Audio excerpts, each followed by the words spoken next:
harka fuune jirra jirtoo daawwattootaa fi dinqisiifattoota Zara Entertainmentii baga guyyaa har'aatiin isin gahe har'as deebi'ee dhufee jira. Akkuma beekamu yeroo darbee tokko viidiyoo wayii isinii hojjedha jedhee ture. Viidiyoo san hojjechuuf wantoonni an barbaadu tokko na jala waa harkifatee fi jidduudhaan deebi'ee ammas kan mul'adhe walaloo gabaabduu wayii an Oromoodha jettu isinii dubbisuu barbaada. Mata dureen walaloo kooti an Oromoodha jetti. Ani Oromoodha.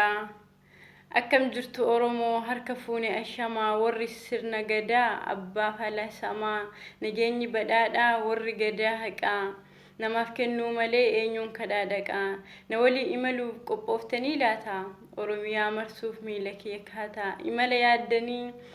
daandii xiiqiif kaayyoo akkam jirta harmee dachee aabboo faayyoo akkam jirta harmee dachee aabboo faayyoo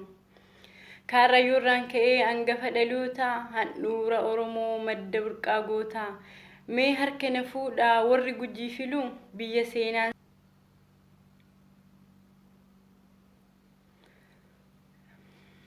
Karayurran ka'ee hangafa dhaloota handhuura Oromoo madda burqaa goota mee harka na fuudhaa warri gujii filu biyya seenaan sabaa biratti biqilu boorana kan kootii warra dilbii yaasu kan bishaan gaafannaa aannan si obaasu warra nadhii dammaa bulbuleesiif laatu warra loon isaanii odaa baas fakkaatu warra loon isaanii odaa baas fakkaatu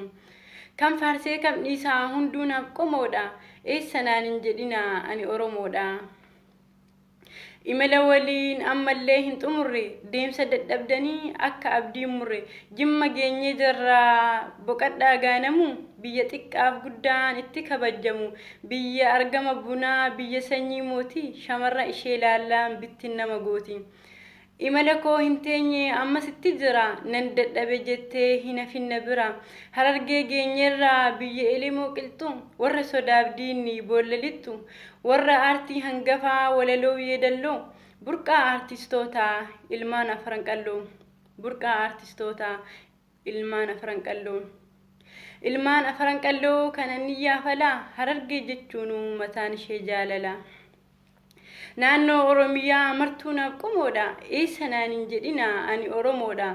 Arsii koo gaheera dachee sikkoof mandoo biyya abbaa icciitii Haaji Adam Saaddoo biyya qaroominaa dachee hayyuu maraa arsoomni qorsoomaa kan hin beekne bara arsoomni qorsoomaa kan hin beekne bara. Baale dhaqqabeera hin xumurre deemsa kottu sin barsiisa goota baale keessa baale biyya gootaa baale biyya dhiiraa handhuura hundinuu ni beekaa kan hin beekne jira dachee waaqoo guutuu goota dalloomanna maal dhabne mee Oromoo waan hundumaa qabna Wallagga imalee foolii jaalalaa suufa biyya qabsoo ganamaa biyya hancooteef quufa imala koo hin xumurre ammas itti jira kottu shawaa deemnaa hin hafinna bira shawaa biyya gootaa kan hin beekne jira biyya taaddee birruu kan hin beekne hin jiru Wallo sin daganne biyya gootaaf xiiqi seenaa walloo himuuf yeroo natti fudhatti ilma warqituudha seenaa hedduu qabdi daangaa hin gurgurruuf lafeedhaan ijaarti har'a xiqqoon dadhabee dhaamsa koo addaan mure guyyaa birootiin dhufaa malee yooman xumure ati eessanaan hin jedhina hunduunaaf qomoodha maalirraa saalfadhaa irra deebi'ee ammas ani Oromoodha. Oromoodha jettu walaloon tiyya. Zara Entertainmentii walaloo kana kan isinii dubbiseef seenaa qabdi. Oromoon tokko ta'u dachee Oromiyaa kutaadhaan waliin qoodnu nuti ilmaan abbaan tokkooti lafaanis adda fagaannu lafeen keenya tokko waan jedhu ergaa isiniif qabdi waa'ee biraa namoonni hedduu waa'ee Oromoo kana akkuma arge wayititti fudhata Oromummaan yeroo hedduu yoo Facebook hordoftan namni bakka ilaalchuma wannaa wayii keessa jira wanti gubbaa sanii dubbatamu qilleensa ta'ee achirratti hafa namni keessan jibbaa waliin qabu Oromoo wal jaalatti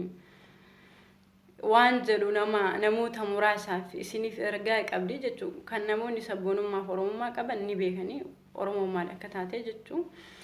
huccuu